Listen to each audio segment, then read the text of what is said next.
Assalamualaikum warahmatullahi wabarakatuh. Nah, pada kesempatan ini kita juga membahas soal fisika ya, yaitu masih pada penerapan hukum Newton. Kalau pada materi sebelumnya yang kita bahas yaitu penerapan hukum Newton pada bidang datar yang kasar ya. Nah, pada kesempatan ini kita akan membahas tentang penerapan hukum Newton pada bidang datar yang licin. Oke, kita langsung ke soalnya ya.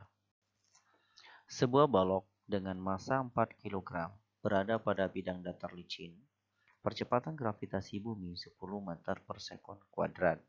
Balok tersebut ditarik dengan gaya 30 Newton dengan sudut 60 derajat terhadap bidang datar. Tentukanlah percepatan balok tersebut.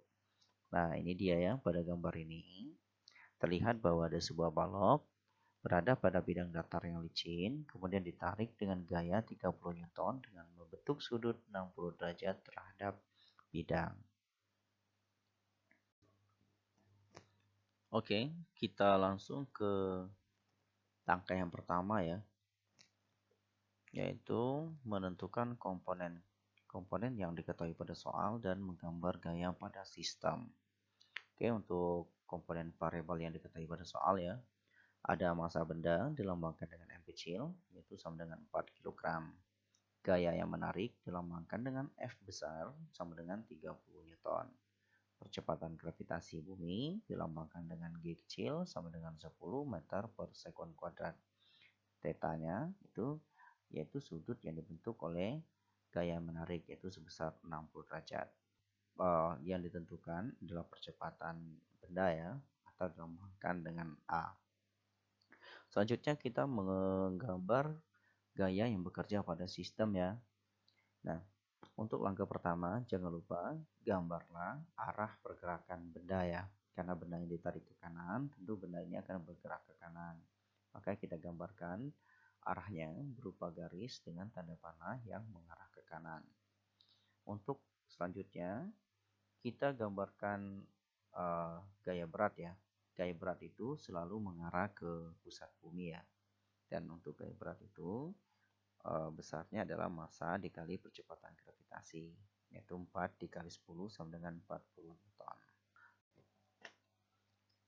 Selanjutnya kita gambar untuk gaya normal ya. Gaya normal itu selalu digambarkan tegak lurus terhadap bidang ya. Oke. Dan untuk gaya yang membentuk sudut seperti ini harus dilihat gaya yang bekerja arah sumbu X dan gaya yang bekerja arah sumbu Y.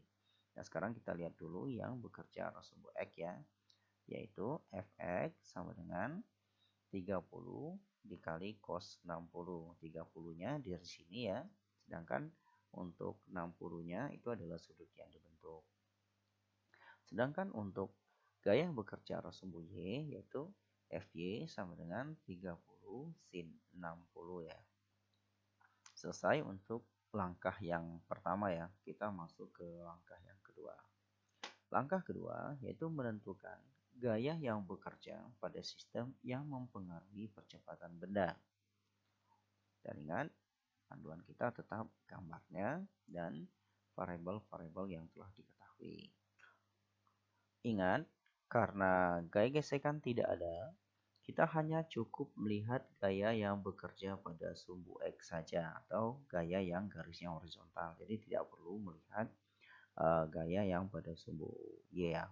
Oke, kita langsung tuliskan rumus dasarnya ya. Yaitu sigma Fx sama dengan M dikali A. Nah, sekarang lihat pada gambar ini. Carilah gaya yang arahnya horizontal ya. Yaitu kalau dilihat pada gambar itu cuma satu, yaitu Fx. Kita langsung masukkan ke persamaannya, yaitu Fx sama dengan M dikali A. Nah, sekarang untuk nilai Fx-nya, lihat di sini. Fx itu sama dengan 30 cos 60 ya. Dan untuk nilai M-nya ada di sini, M sama dengan 4 kilo. Oke, kita masukkan. Ini Fx menjadi 30 cos 60. Kemudian untuk M-nya itu 4 dan A-nya tetap karena memang tidak diketahui. Oke, berikutnya lagi, nilai cos 60 itu harus diingat 0,5 ya. Kalau kalian tidak hafal atau pengen pembuktian, boleh dilihat di kalkulator atau tabel di sudut-sudut istimewa ya. Oke, kita masukkan nilainya. 30 dikali 0,5 sama dengan 4A ya. Karena 4 dikali A itu sama dengan 4A. Selanjutnya lagi, kalian kalikan 30 dikalikan 0,5. Sehingga persamaan ini menjadi 15 sama dengan 4A. Kemudian A-nya itu menjadi 15 dibagi dengan 4. Hasilnya itu adalah 3,75 meter per sekund kuadrat.